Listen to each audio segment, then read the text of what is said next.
High বন্ধুরা, আমি শান্তনু। আপনারা দেখছেন আমার ইউটিউব চ্যানেল বার্ডস লাভার শান্তনু। বন্ধুরা, অনেকদিন ভিডিও বানাতে পারিনি কাজের জন্য। চলুন আজ দেখাবো আমার প্যাসলেসের রিসেন্ট বাচ্চা উঠেছে, সেগুলো দেখাবো। আর বদ্রি থেকে ভালো বাচ্চা কীভাবে নেওয়া যেতে পারে সেই বিষয়ে আপনাদেরকে দেখাবো, যে আমি কিভাবে সেট আপটা বানিয়ে রেখেছি যার ফলে আমি ভালো বাচ্চা পাবো। চলুন ভিডিওটা শুরু করি। প্রথমে চলুন আমার প্যাসলেসের বাচ্চাগুলো আপনাদেরকে দেখাই। বন্ধুরা, আপনারা আমার এই ফার্মটি দেখেছেন অনেকেই। সেই সময় অনেক পাখি ছিল, কিন্তু আমি গরমের জন্য পাখি কমিয়ে দিয়ে মাত্র 2 পেয়ার রেখে দিচ্ছি, যে পেয়ারটা আমার ভালো ডিম বাচ্চা করে। আমি এদের থেকে গরমে এই যে দুবার রেজাল্ট নেব। এর আগের বার 2 পেয়ার মিলে 4টে বাচ্চা তুলেছিলাম, 4টে গরমের জন্য রাখিনি, সেল করে দিয়েছি। চলুন দেখাই। বন্ধুরা, এই হাঁড়িতে দেখতে পাচ্ছেন 2টো বাচ্চা। তো আমি ভালোভাবে দেখাচ্ছি হাঁড়িটা নামিয়ে। দেখতে পাচ্ছেন বাচ্চাগুলো ভালোই বড় বড় হয়ে গেছে। কেমন খাইয়েছে সেটাও আপনাদেরকে দেখাবো। অনেকে বলে প্যাসলেস ভালো বাচ্চা খাওয়াতে পারে না, সম্পূর্ণই ভুল কথা বন্ধুরা ওটা। আপনি যদি সঠিক সময় পাখিকে ব্রিডিংয়ে দেন, অবশ্যই ভালো বাচ্চা খাওয়াবে। আমার এই 2বার বাচ্চা তুললো ওরা নিজেরা খাইয়ে। দেখতেই পাচ্ছেন কত সুন্দর খাইয়েছে বাচ্চাগুলোকে।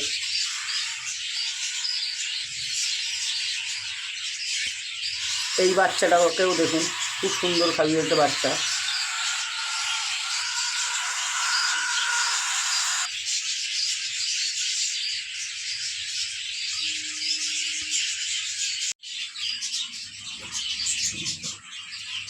বন্ধুরা, এই হাঁড়িতে দেখতে পাচ্ছেন 2টো বাচ্চা, একটা ডিম আছে, ওই ডিমটাও ফুটবে। এই পেয়ারটা আমার খুবই সুন্দর পেয়ার, পাখিগুলো সাইজ খুবই ভালো। এই বাচ্চাটা রিসেন্ট আজই মনে হয় ফুটেছে, ওটা 2 দিন আগে। বাচ্চা দেখতে পাচ্ছেন খুবই সুন্দর খাইয়েছে এরাও।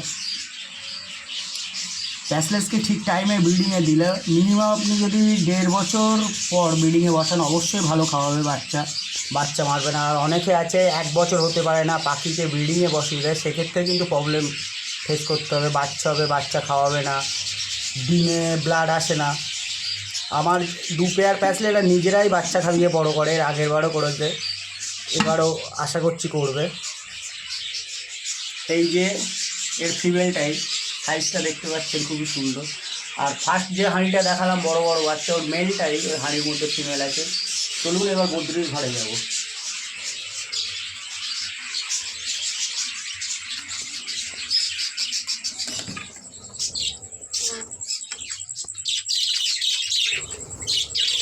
বন্ধুরা, বদ্রির ঘরে চলে এসেছি।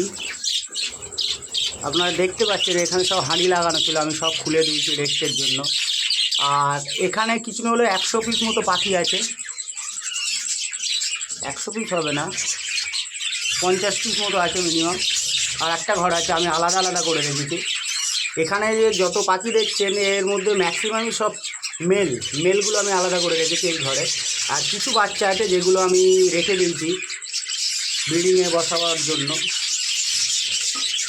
দেখতে পাচ্ছেন বন্ধুরা, আমি কিন্তু মেল ফিমেল একই ঘরে রাখিনি। একই ঘরে রাখলে কিন্তু প্রবলেম হবে, সেটা সবার ক্ষেত্রে হয়, আমার ক্ষেত্রেও হবে। ওই কারণে আমি আলাদা আলাদা করে রেখেছি। চলুন ওই ঘরটাও দেখাবো। এদেরকে আমি মিনিমাম 2 মাস রেস্টে রেখেছি, এখনও 1 মাস এরা রেস্টে থাকবে, কারণ এখন প্রচণ্ড গরম। এখন যদি আমি এদের থেকে ব্রিড নেই তো বাচ্চা তো ভালো হবেই না, আর পাখিগুলো নষ্ট হয়ে যাবে। আর বদ্রি পাখি এমনই, এদের থেকে রানিংয়ে যদি আমি বাচ্চা নিতে থাকি তবে বাচ্চা খারাপ বাচ্চা বেরোবে, ছাট বাচ্চা বেরোবে। সেই জন্য আমি এদেরকে রেস্টে দিয়ে দিচ্ছি। আগস্টের শেষের দিকে আমি এদেরকে হাঁড়ি দেবো। আমি ম্যাক্সিমাম বর্ষা না পড়লে তো হাঁড়ি দেবোই না, ভালো বর্ষা হয়ে ঠান্ডা ওয়েদার হবে তারপরে আমি হাঁড়ি দেবো। এগুলো দেখতে পাচ্ছেন বন্ধুরা সব মেল। আর এইভাবে রেস্টে রেখে দিলে পাখিগুলো সুস্থ থাকে, এদের চেহারা স্বাস্থ্য খুবই ভালো থাকে। আপনাদেরও যাদের কলোনি করা, ডিম পাচ্ছে, ডিম ফেলে দিচ্ছে, বাচ্চা ছাট বাচ্চা বেরোচ্ছে, তারাও যদি এরকম করতে পারেন, পাখিকে রেস্ট দিতে পারেন, অবশ্যই ভালো রেজাল্ট পাবেন। বন্ধুরা চলুন এবার আর একটা ঘরে যেখানে সবগুলো ফিমেল আছে সেগুলো দেখাবো। বন্ধুরা, যে ঘর থেকে সব ফিমেল বদ্রিগুলো আটকানো, চলুন সেটা দেখাবো আপনাদেরকে।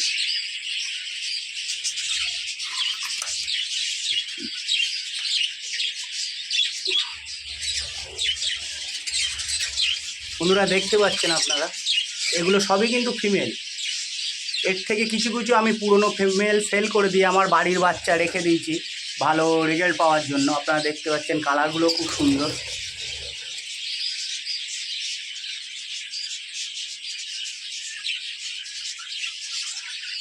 এখানে ম্যাক্সিমাম সবই নিউ অ্যাডাল্ট ফিমেল, আমি বাড়ির বাচ্চাই রেখে দিচ্ছি ভালো ওদের থেকে ব্রিড পাওয়ার জন্য। আর এইভাবে আলাদা আলাদা করে রাখলে পাখিও সুস্থ থাকে, বেশি মারপিট করে না। তো ওই জন্য আমার এই পরিকল্পনা আলাদা আলাদা করে রাখা। এখানে দেখতে পাচ্ছেন কিছু কিছু রেনবো স্প্লিট আছে, দেখাবো আপনাদেরকে। আমি ভালো ভালো কালার দেখে রেখে দিয়েছি, যেহেতু আমি বাড়ি রেখে দেবো সেই জন্য।